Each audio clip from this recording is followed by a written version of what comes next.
What's poppin', people? It's your boy Zach going back at it again with another video. Today I'm going to be talking about the 10 challenges laid out in David Goggins' book, Can't Hurt Me.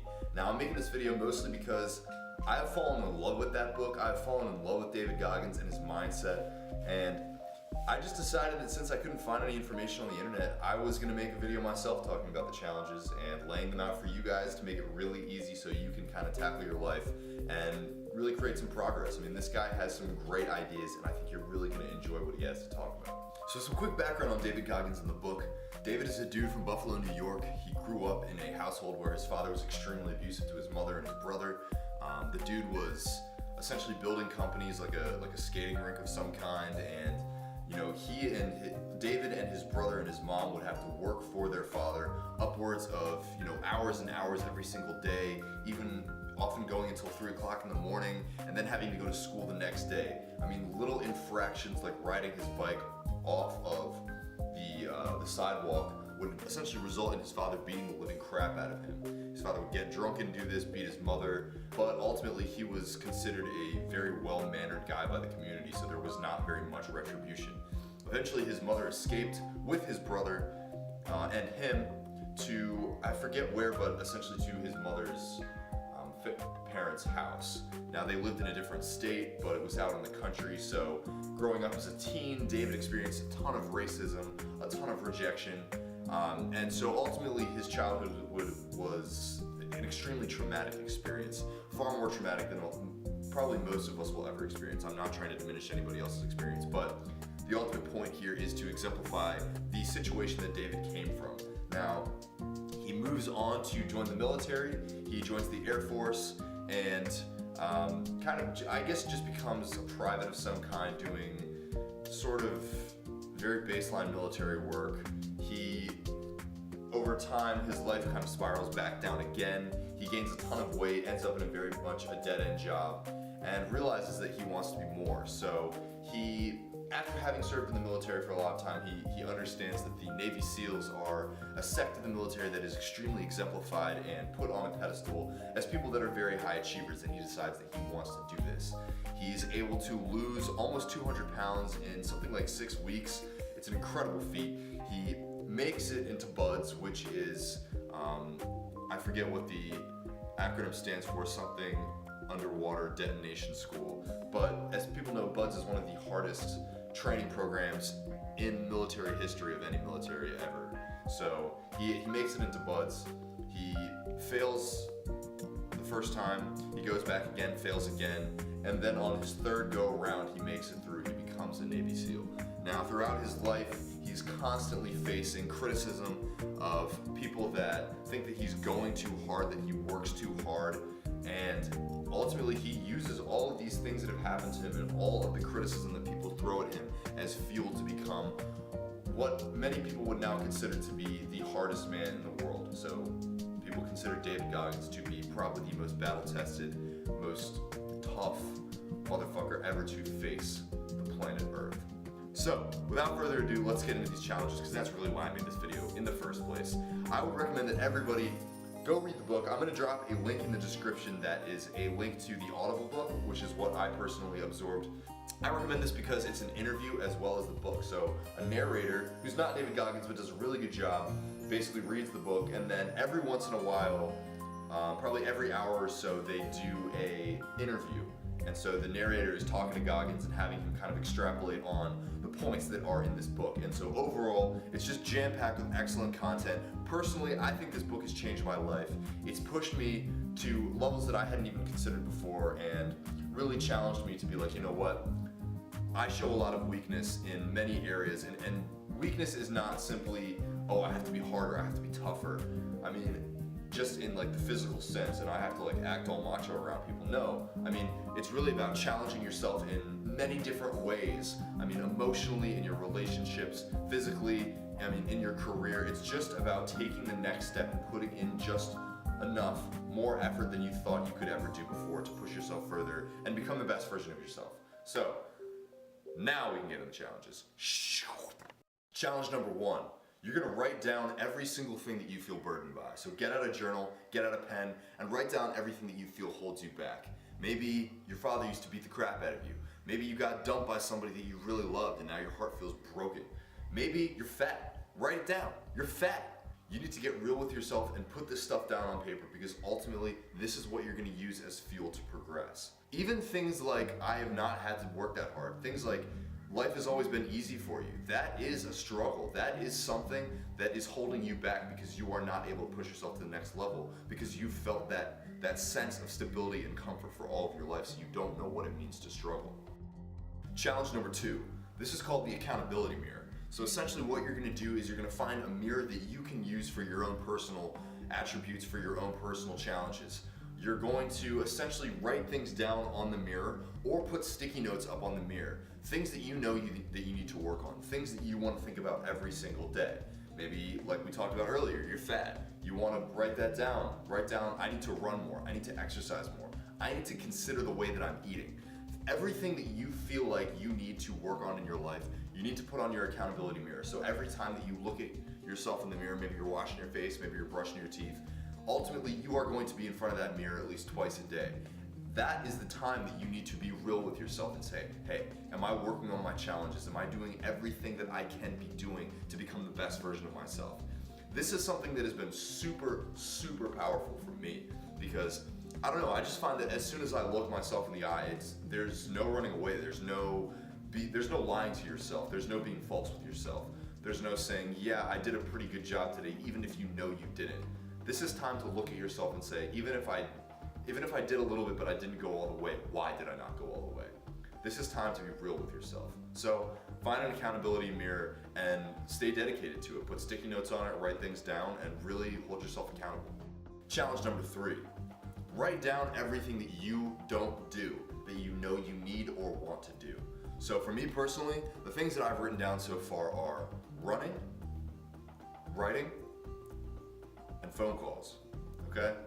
So let me break those down. I've been somebody that's been into exercise for a very long time. I started getting into bodybuilding when I was 14 years old, but I've always hated cardio. I have done a lot of very strenuous physical challenges, physical activities, and even so, cardio has been one of those things that I always shy away from. And when I have to do it, it is a tremendous mental struggle that is somebody else is probably forcing me to do, whether it had been a coach or a mentor, somebody that was holding me accountable to their standards but not my own, that I did not want to do. And so this is something that Goggins talks about in his book, which is giving up before you actually give up. So long before we actually give up on doing something, before we literally stop. So for example, I ran a 6-mile run one time with this, it was a college wrestling group, okay? And I did not finish the whole 6-mile run while running. I mean, I probably stopped around mile 4 and like zombie walked the rest of the way. I was just so beat. But before I even had stopped running, I told myself in my mind that I'd given up. So yeah, that was kind of non sequitur. Anyway, so really writing down the things that you want to challenge yourself to do and doing them every single day. And so for me, running, even if it's just a tiny bit of running, even if my legs are beat, just to hold myself accountable and say, this is something you wanted to work on, that you needed to work on. My other 2 things, writing is in journaling. I journal very often, but not every single day, and I'd like to journal twice a day, at least 5 minutes every day, just to have my thoughts on paper. It's something that oftentimes I'm like, oh, I know I should do this, but I don't do it. So that's something I want to do. Calling, as many of you know, I have my own business. I'm a digital marketer. Cold calling is something that it's like I like doing it once I do it, but I psych myself out of doing it because I'm like, oh, this is weird, to get a cold call. And it is. And that's a whole other argument for another day. If any of you want more content on business running and starting your own business, pursuing stuff like that, I will create content on that. I don't know, it's something that I know that I probably should do. But as I was saying, what was I saying? Oh yeah, so essentially a lot of people believe that cold calling is kind of bullshit, that if you are a business owner, it's not a good look to contact other business owners cold. I agree with that. However, I have found success with cold calling in the past, so I know that it works. I know that it's fast. I know that it's direct. And so that's something that I want to be doing every single day, even if there's not really a reason, even if I don't have the capacity to take on clients. It's a challenge that I know that I need to do, so that's something that I'm going to keep doing and do more of. Challenge number 4. So I'm going to add a quick caveat to this. Throughout this book, there are some challenges and some things that Goggins talks about that are a little bit abstract, and it's really up to you to break it down and figure out what does this mean. So challenge number 4 is called Go Take Souls. Now what he's essentially talking about here is that in any situation you are probably going to find people that are better than you. So for example, if you are in practice or you play some kind of sport, there are people that are going to be better than you, guys on your team that are better than you, teams that you face that you know are significantly better than you. Now it gets a little more difficult once you start getting to school and into work, and the people that are better than you, or the people whose souls that you want to take, are the teacher or the professor. So essentially what this challenge is saying is you need to go the extra mile. You need to exceed expectation. And you are doing this essentially to break other people to your will. So if you have a professor or a teacher that you know kind of doesn't like you, or maybe they even do, maybe they like you and you just want to go the extra mile, what you're doing here is essentially doing above and beyond what you should do. So if you have 3 papers due that semester, do 5, do extra papers, literally drop papers on your professor's desk that they did not ask for. This challenge was kind of difficult for me to wrap my head around, as there are a lot of situations in which I feel like I'm competing against other people and I would rather dominate than compete, and it's hard to kind of decipher how can I dominate, but then when you really break it down, it's like you know what to do. Simply, it is difficult and you know that it's difficult, so you shy away from the idea of dominating and going even further than you really had even considered before. A point that Goggins makes in this challenge, in this chapter area, is that there is a mind game that we can play with ourselves that makes things a little easier to do, which is ultimately any pain ends. All pain ends. It doesn't matter if you are in BUD/S training, if you're in the most difficult military training in the world, or you are trying to work out a deal with somebody that is a very difficult client, and you're just having a huge amount of headache with this person, but you want to sign them anyway.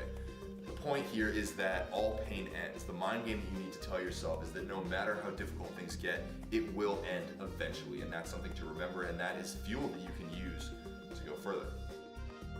That is visualization.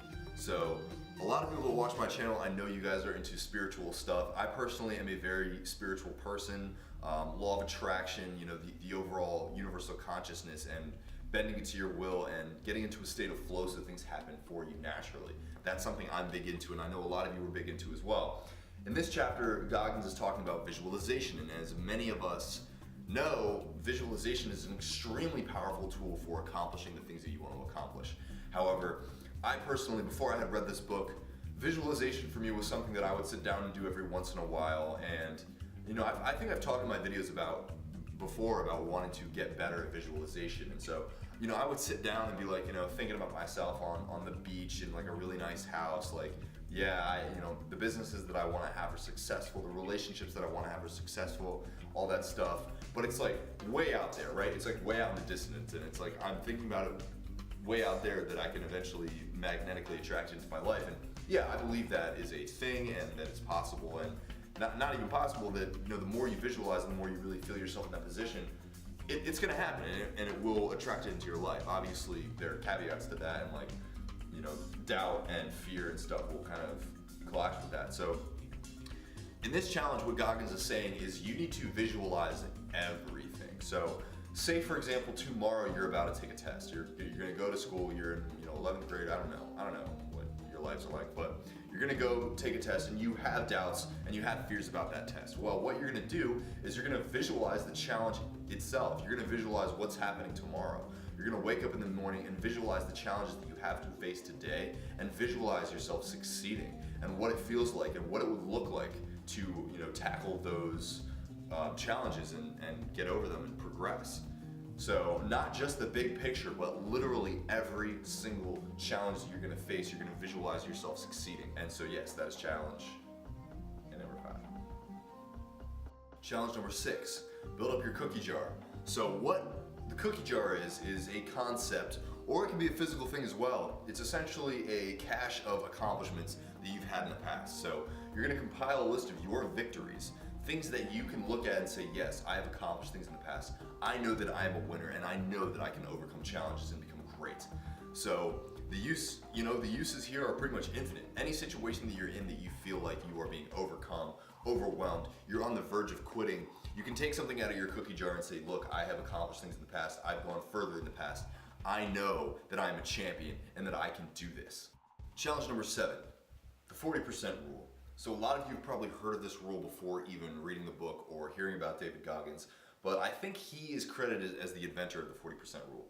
Essentially what this is saying that even on the verge of failure, even when you think you've gone as far as you can go, that's simply your mind telling you that you can't go further. It's not true. This is only as far as 40% of your total capacity.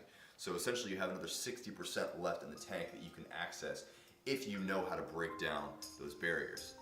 Now, the challenge here in the metrics of this challenge are essentially this. Every time you do something difficult, every time you are taking on a new challenge, you want to go 5 to 10% further than you did before. Now, throughout the book, Goggins essentially puts himself in situations that are just absolute hell. You know, he talks about he ran 100 miles with no training, you know, and that's kind of like really no training, like he's a Navy SEAL, but he had very little cardio ability, and so he ran 100 miles and almost died after running this 100 miles. You know, this scenario essentially helped him to recognize the fact that human beings are capable of so much more than we think, right?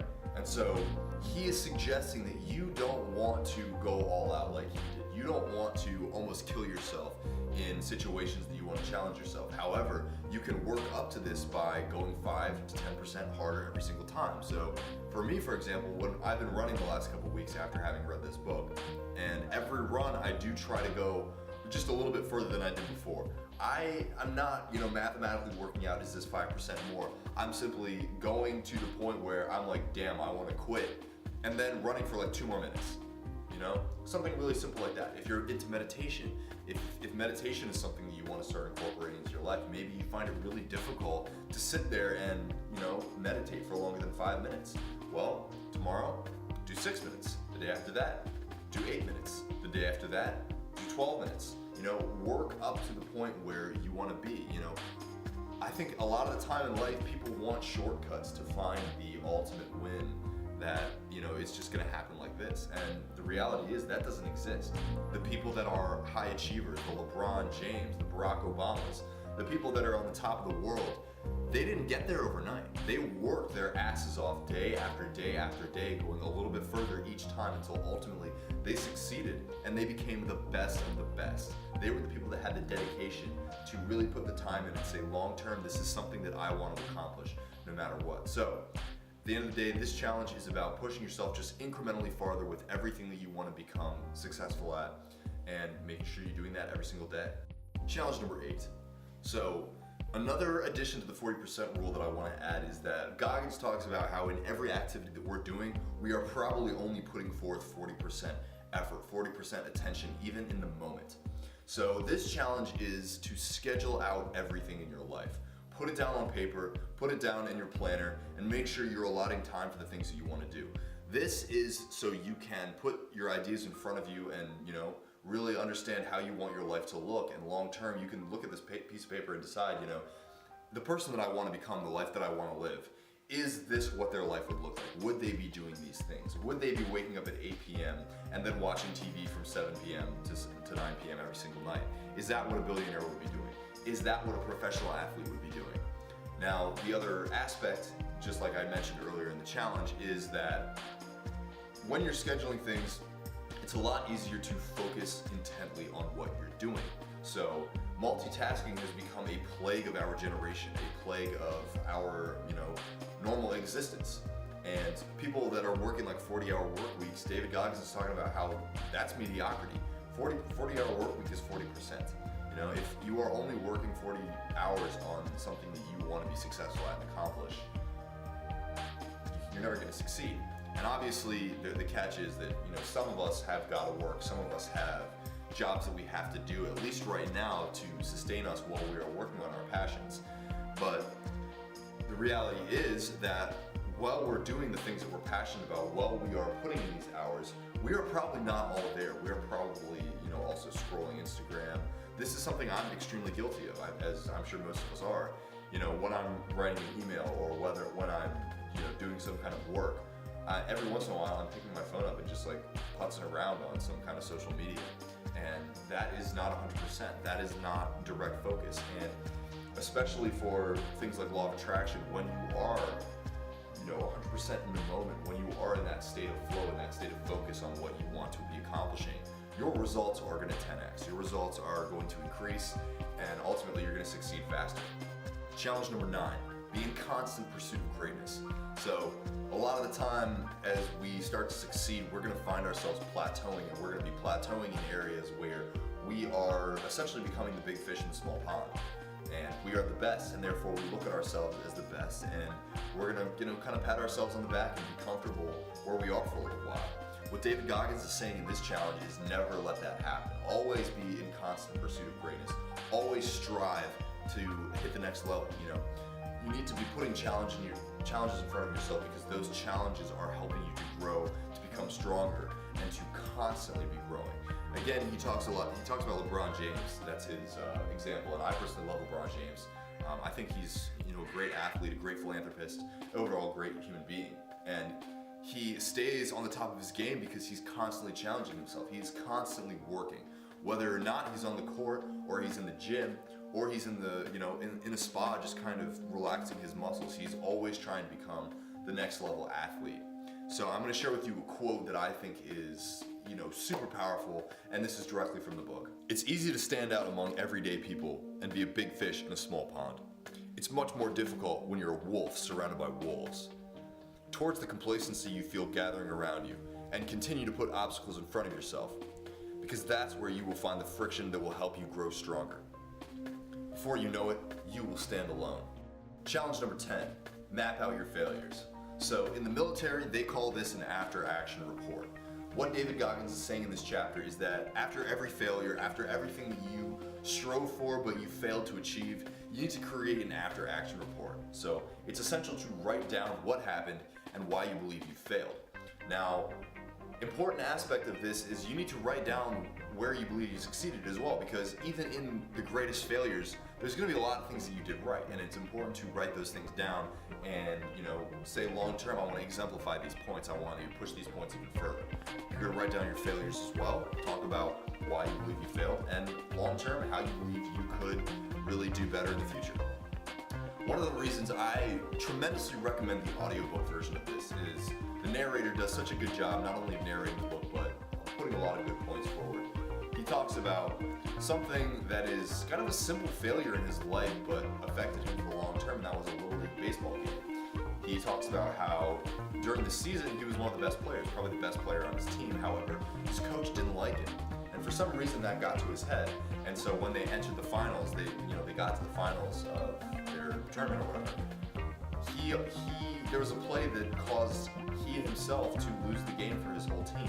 And that was a lot more psychological than anything. Clearly it didn't have much to do with his skill, but it was the mind game that he was playing with himself, telling himself, the coach doesn't like me, therefore somehow there's something about me that's not good enough. If he had been in a mind space where it doesn't matter what the coach thought, he was succeeding for himself and he was going to help his team get that dub because that's what they needed to do, probably would have lost the game. Now, obviously I'm commenting on a Little League baseball game. Kids are pretty resilient. He probably got back up after that, but he says it ruined his summer, and I think there's a lot of examples in our lives, even as adults, that can lead to one failure being kind of drawn out as we psych ourselves out and let it bring us down and say, this single failure represents me as a person. Guys, I really hope you enjoyed this video. I enjoyed making it. I love the book. Sorry about kind of chopping my head off in the video. I just realized that after editing it, whatever, it happens. I'm going to include the link to the book in the description. That's the Audible version. You can get it for free using my link. I don't really get anything, but I think the book is so good that I want everybody to read it. So don't forget to like, share this video, and subscribe to my channel for more amazing content, and I will see you all later. Much love. Bye-bye.